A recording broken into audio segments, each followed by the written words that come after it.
Hello and welcome to It's No Secret. I'm Kat. And I'm Christine. And today on the show, we are going to do a recap of our favourite moments discussed on the episodes for the year to date, because we've had some awesome feedback from people and also a few moments where, I don't know if this ever happens to you, but after you listen to an episode and it comes out, you're like, oh, that's so good, but also we should have talked about this. Mm-hmm. And so I really just wanted to dig into a couple of the things that we were loving and getting lots of feedback on so that we can point people in the right direction of, I guess, some of the episodes and topics that have really delivered, right, for the last couple of weeks. And then maybe add a couple of extra things on some just forgotten piece of information. Let's just tidy it up under that one. Love that. So we've tried to keep this one short and sweet, and we will link to any episodes that we talk about so you can directly get to them. But to kick us off, I wanted to first highlight one episode that I absolutely loved listening to, which was Money Moments with Ryan Potter. Shout out to Ryan. He used to work in the Kernel team with us, and one of the things, well, there were three things actually in his episode that he talked about that I just really loved. The first was he said that he, when he was younger, was, well, post-university, in a time where he was spending paycheck to paycheck. And I just really loved reflecting on that, because I'm like, we talk about living paycheck to paycheck, but in reality, you're not actually living when you're doing that, right? He said spending paycheck to paycheck. And I was like, this is such a better descriptor of that behavior than being like living paycheck to paycheck, right? Because oftentimes it's money comes in, you spend all the money, and then you're kind of like scraping and scavenging until the next payday. Yeah. So yeah, love that from him. Yeah, it definitely also, like, I think when you think of spending paycheck to paycheck, you kind of associate it more with the income level of income, right? Rather than, because living, you can live beyond your means or you cannot live beyond your means. Exactly. You know, like it's a very clear But distinction. spending paycheck to paycheck is literally giving you the indication that you're spending everything that comes in, which is what most people are doing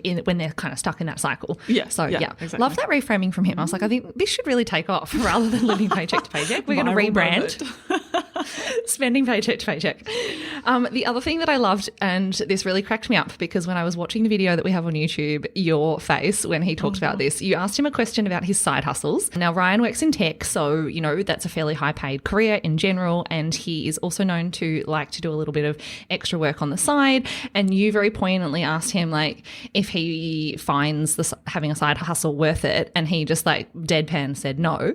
And you look so shook at his response, which was really hilarious. If you haven't seen the video, you should definitely go check it out on YouTube. But I just thought that that was a really good reminder, particularly in the current time where everyone feels a little bit under pressure from cost of living and, you know, the easy potentially path to go down or think that you need to go down is to just do more, create more money, like solve your way out of problems like that. And he basically just said from his point of view, it's absolutely not worth it. You know, unless you really need the money for a specific purpose, it's not worth the sacrifice of your time. And I was like, refreshing view. Yeah. And I'm just going to contextualize the shock because I think the reason why I was quite shocked by him is firstly because I know that he does a lot of side hustling, but also because he's a developer, and I would assume that the benefit of that time spent, given you can charge out at a high rate, is worth it. But I guess it is all relative, and how much is your time really worth? Yeah. So that's why I shook. But also I was having this exact conversation with someone last night about, but in the context of being a teacher, because of how much holiday they get.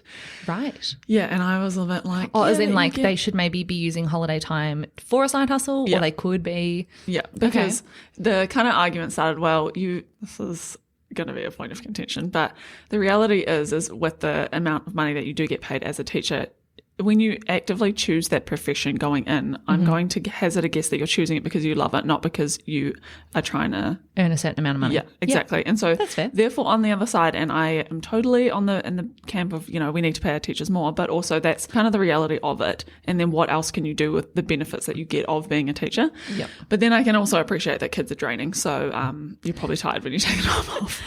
That's true. But I guess, you know, also on thinking at both sides, on the argument of a side hustle, like not all side hustles have to be intense. You know, you could do things that serve both purposes, I guess, in that downtime. Like tutoring. But yeah, and I think you're right. Like a lot of people choose their career on the basis of the additional things that it gives them the ability to do or otherwise, or just the passion that they have for the job at hand rather than the money that it creates. Yeah, exactly. Love it. Good.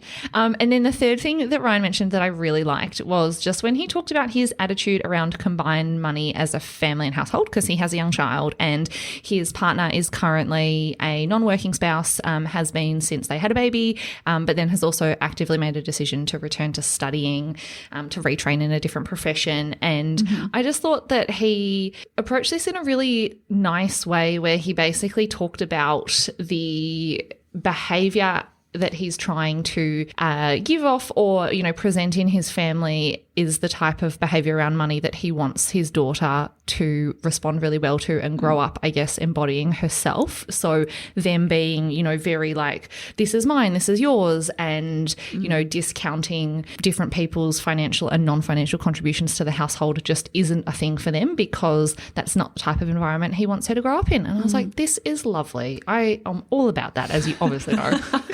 And also all those words and conversations in the household from such a young age are really impactful, right? So if that's a conversation that they're having, then all the power to them. If you go back into the depths of the podcast, first 3 episodes, I'd say, and the one that we did around psychology and money, we talked about the fact that you create the vast majority of your views around money between the ages of 4 and 7. So, prime time, people. No time is too young to start. If it's positive, please. On a positive. Yeah, true. But so that was Money Moments with Ryan Potter. You can either search Ryan Potter or just head back a couple of weeks to go find that episode. He really dives into careers in technology, how to negotiate salaries, which I think also just is excellent for any kind of career. It's not specific to technology necessarily, but some really good lessons. And then just general thoughts around, managing money as a couple with a young family, how you value your time. Loved that conversation. Yeah, he also, from a technology developer perspective, gives salary ranges as well. So if you are a developer listening to the podcast or you know someone, maybe send it on to them because it might help them with their next role. Great tips in there. Yeah, love that. Love that. Nice. Cool. What else do you love? Oh, what was your favourite? Ooh, of Ryan's. No. You can double down. Sorry, Ryan, it wasn't that one. What have you been loving on the pod for year to date? So I think the one that's most top of mind for me was last week's episode, which was a chat about careers with Rosie Nathan, who is a recruitment partner at Customized Talent Group. So I have 4 things that I loved the most about that episode. It was a long one, but highly recommend listening. So number 1 was marketing yourself 24/7, even when you're not online. So, oh goodness, yeah, tell me more. What do I have to do? Yeah, so the kind of tips were the back end of the likes of Seek and LinkedIn. So making sure that your profiles, wherever your kind of CV or information is really up to date and realistic. And I appreciate the fact that she was realistic about it in terms of your salary expectations and where you're at, even also your location. So people know where you are and that kind of thing. But I think it's also even just kind of a billboard for yourself. So even if you aren't actively seeking a job, it's making sure that, everything's up to date and the description on your LinkedIn is like relevant. Yeah. And reflective. You're actually doing right now in your role. Yeah, exactly. And even just adding personality into these types of things, because I think it can be very easy to be bland and factual and things like that. But really, being a culture add to a company is really important and things like that. So that was one. And then looking beyond job ads. So a point that she made was that at the moment, despite all of the kind of media narrative of layoffs and things like that, and I'm not denying the fact that it's not happening, but she was saying that what's happening is that there's been a lot of job ads advertised for a while and companies are now withdrawing them off because they just haven't found the right people. And so it's not necessarily a case of there not being the jobs there. It's more that companies are more willing to wait to find the right people. And so they've kind of taken them offline. And so just a tip is to reach out to the brands and companies that you've seen, maybe you are attracted to their parental leave scheme or the flexible working that they offer or whatever, to ask, and just general expression of interest, because you never know what might happen with that. Yeah, I do have to say on that, as someone that is an employer, we get people approach us all the time just in various capacities to say, I'm interested in working. And it's really interesting because the thing that I guess employees or potential employers often miss is the part to actually advertising a job. There's a ton of like groundwork or discussions that go on before a business actually gets to that point, right? Particularly if it's a business that is looking at like how they resource potentially if it's expanding. And so it's really often of benefit that even if you reach out to someone and they say, hey, we don't have something right now, they may not have a job ad up for quite some time, but there will be discussions and conversations around how future resourcing needs to happen going on all the time. And if people that are in decision-making roles know that they have like incoming interest from potential candidates, it puts you ahead of the curve and are basically at the top of the list before a job even is potentially advertised. And if you're really good, it may not ever be advertised because they may just reach out to you directly. Yeah, that's so true. Great side tip. Just sending off emails to everyone all the time. Yeah. Can I work for you? Okay, and number 3 was the discussion around contentment versus ambition when it comes to your career. So what were your thoughts? I think, so my thoughts were, I guess a piece of advice that I was given by someone else was that when you think of a role, there's actually a lot of merit in kind of staying in a role for 2 to 3 years or however long, and being comfortable and building your confidence so that you are a little bit more certain and a bit more trusted in that role to then be able to leapfrog off of. So yes, it's great always throwing yourself in the deep end and like growing at a fast rate, but there was also a lot of comfort and being content for a little bit. And also, this is the point actually that Rosie made, was throughout our lives we have different stages and things that happen outside of work that might influence, times of growth or times of like, at this phase of my life, I just want to be, showing up and hanging out with the people at work, obviously doing work, but you know what I mean? Yes. And so it's ebbs and flows, but her perspective was, as long as you're growing to a level that you're comfortable with, then that's fine. Yeah. Run your own race. Yeah, pretty much. And then the last one is that on the point of the state of the market, that at the moment there's the kind of sweet spot for roles that are being advertised is that operational kind of level between like 60 to 120K. So she's not seeing a lot of shifts between kind of upper management, quote unquote. I so feel that. When I saw that quote on our Instagram, I was like, oh my God, this like speaks to my soul. And just to cut the bullshit, it's like businesses just need people to do fucking work. Yeah. Like, I'm sorry. But if you're listening to this podcast being like, I want to be a people leader or I'm going to dream big and like, I don't know, be the creator. No. Right now in the environment that we're in, businesses need people to hustle. Yeah. Like that is the harsh reality. And I just loved that she was like, yes, but she obviously put that so much more eloquently. Oh, it's an we need people with high operational skills. I'm just like, I just need people to work hard. Well, yeah, but I also think it's a product of like the floodgates being opened again into people moving overseas. The reality is that they haven't been able to do that for 3 years. And so businesses are probably finding themselves a little bit top heavy. And so how do you also get those people, because it's a balance of trying to encourage, sorry, I just got distracted by Dean's face on that plant. Long story, we'll explain later. Trying to balance, growing people internally, but also understanding that that's a risk to the business in some ways of, it's a lot of time and resource and it's, it's that conversation of hiring new versus retention versus basically and the cycles that you kind of go through. So love that. A lot of points in that. That's good though. Great what chat, episode number is Rosie's? The most recent one. So if you're listening to this one, just go back one. Okay, great. Hot tips from Rosie. Yeah. Love that. Okay, so other things that I've really loved, we're going to go right back to the start of the year. This was episode 44. We had 5 money trends to look out for in 2023, and we talked about 4 other money trends that I can't remember, but I'm just going to talk about one that we did talk about, which was cash funds versus savings accounts. And this is top of mind. Yeah, because we got a question about this via socials and some people giving us some feedback. And I just feel like I was thinking about this and how I would talk about it today, and I'm like, I just feel like cash funds have had a glow up. Okay, tell me more. Well, because if I think back to myself of say 2-3 years ago, I'm like, I don't really care about a cash fund, right? Because in a super low interest rate environment, I have to have cash for certain things like emergency fund, and it's just easy to have it in a bank account. Like you don't need to look elsewhere than a bank account for a lot of that stuff because what you're kind of getting at the bank is kind of just the same old across everything. And, it's a lot of effort to switch to a different provider or a different bank for really not that much more of a gain in terms of interest rate that's paid. Yeah. And we were talking about different stuff. Whereas in a high interest rate environment and also in a quite, I guess, environment that's a lot of state of flux, like people maybe having a bit of nervousness about like job security or markets or whatever it might be, I just feel like this is the cash funds time.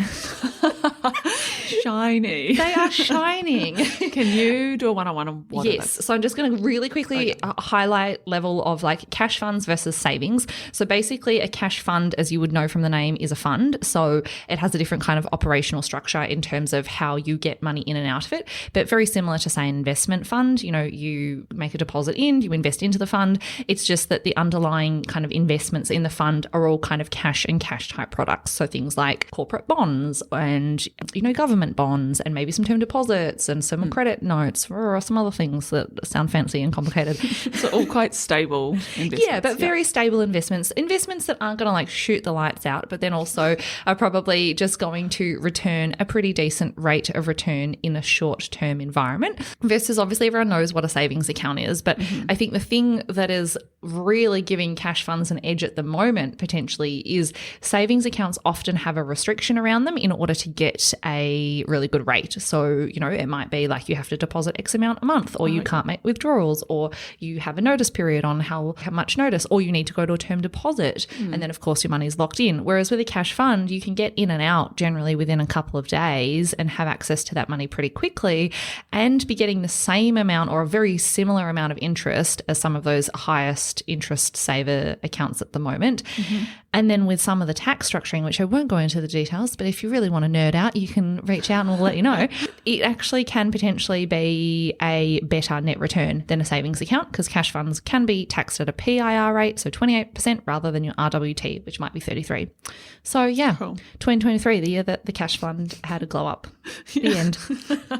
If you'd like to know more about what other things you should look at for in 2023, you go back to episode 44. Yeah. To be exact.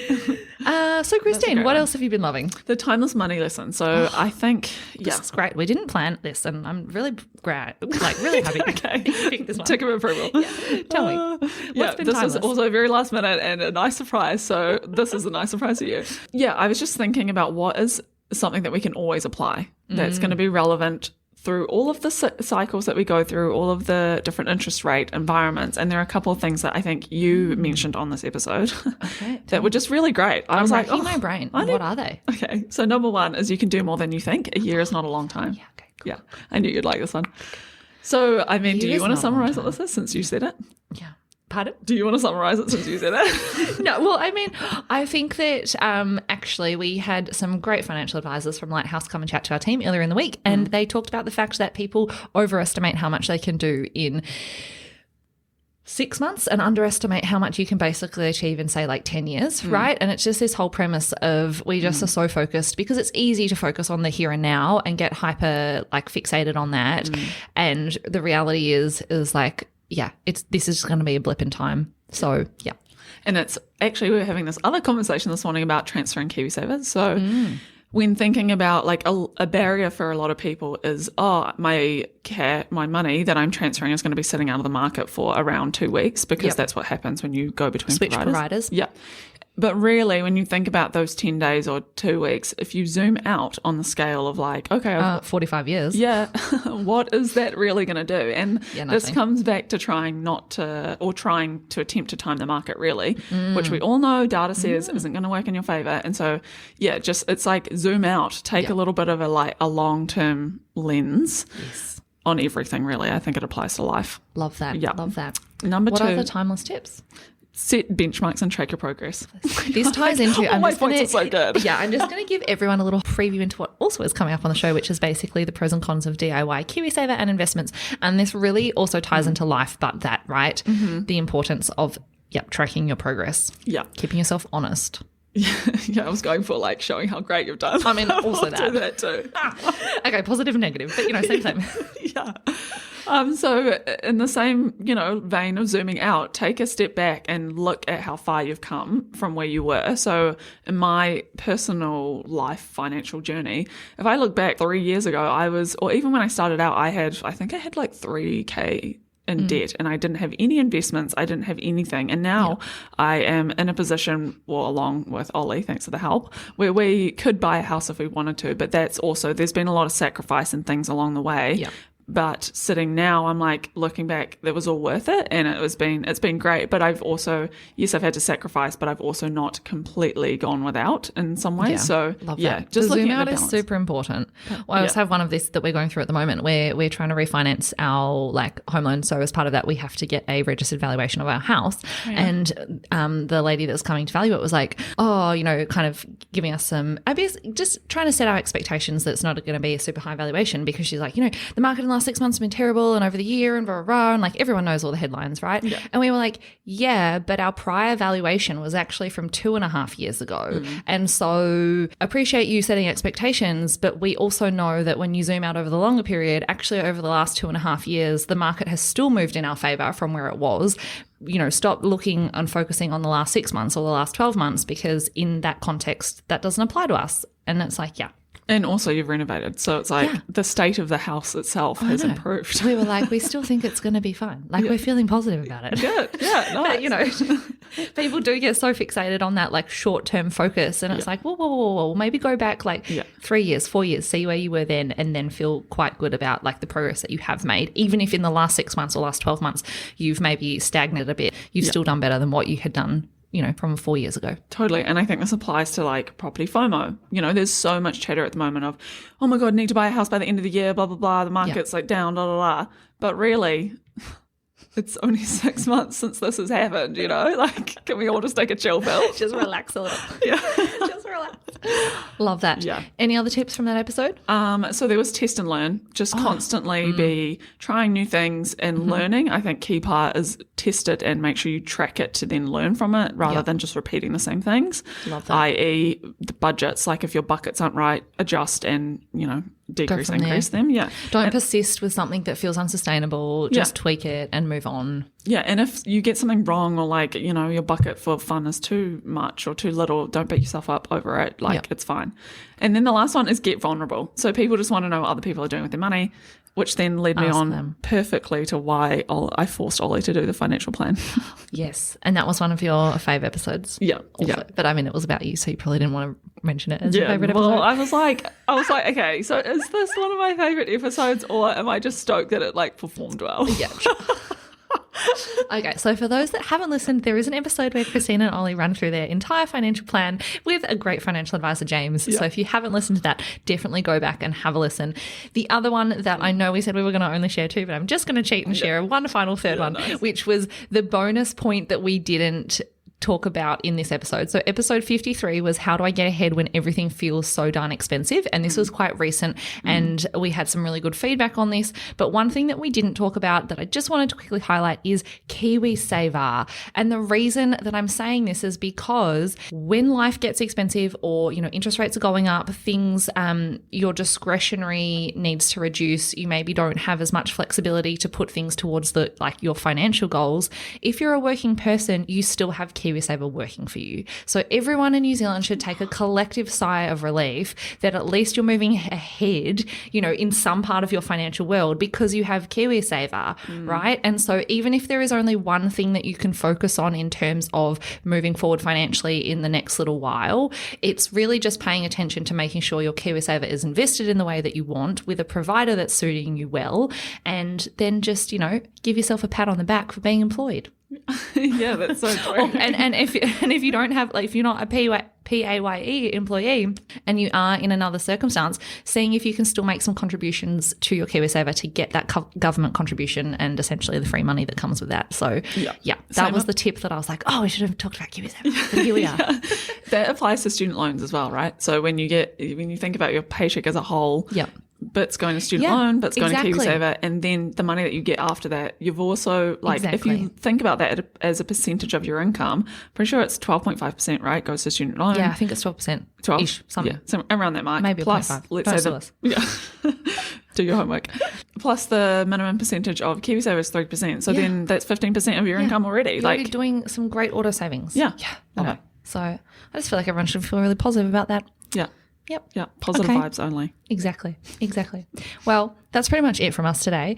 As mentioned, we are going to be talking about KiwiSaver and a few other fun things coming up. And we are looking forward to a little bit of a restructure of some episodes. We've got some exciting money moments and different topics that I think are timeless and helpful for people at all stages of their life. So if you're a listener that is earlier on in your career and kind of starting out, or you are in the thick of family life, or you are none of those things and doing something else entirely, we would love to hear from you, because we'd love to have a few more regular humans on the show, particularly for Money Moments episodes. So please hit us up at It's No Secret NZ on Instagram, or on email, hello@itsnosecret.co.nz. Christine and I would love to hear from you. Otherwise, we will see you next Tuesday. Bye. Bye.